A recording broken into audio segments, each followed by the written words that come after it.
Hello everyone, চলুন আপনাদের সাথে আজকে কি রান্না করব সেটাই শেয়ার করে আসি। তো প্রথমেই আসি আমি শোল মাছ ভর্তা করব। তার জন্য শোল মাছটাকে অলরেডি আমি হলুদ, ধনিয়ার গুঁড়া, শুকনো মরিচের গুঁড়া এবং লবণ দিয়ে ম্যারিনেট করে রাখছি, ভালোভাবে ধুয়ে এদিক দিয়ে শোল মাছ ভুনা করব। ছোট ছোট ভুনা আর কি, যে শোল মাছটাকে ছোট ছোট করে পিস করে কেটে যে ভুনাটা করা হয় সেই ভুনাটা করব আজকে। এটা খেতে দারুণ লাগে। হ্যাঁ বলো, ঠিক আছে, থ্যাংক ইউ বাবা।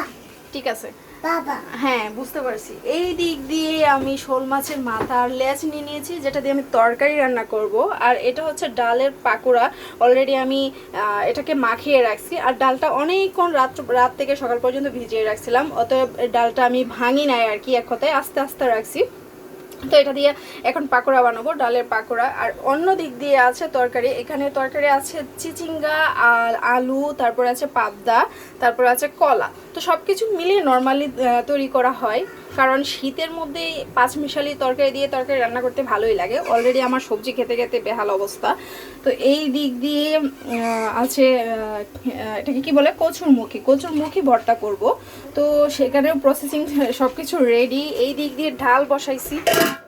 অনেক গরম, ডালটা অলরেডি সিদ্ধ হয়ে গেছে। এই দিক দিয়ে আমি আদা কুচি, কাঁচামরিচ কুচি মানে মাখাবো আর কি ভর্তার জন্য। এই দিক দিয়ে পেঁয়াজটা তৈরি করতেছি। তো আজকের রান্না এই পর্যন্তই।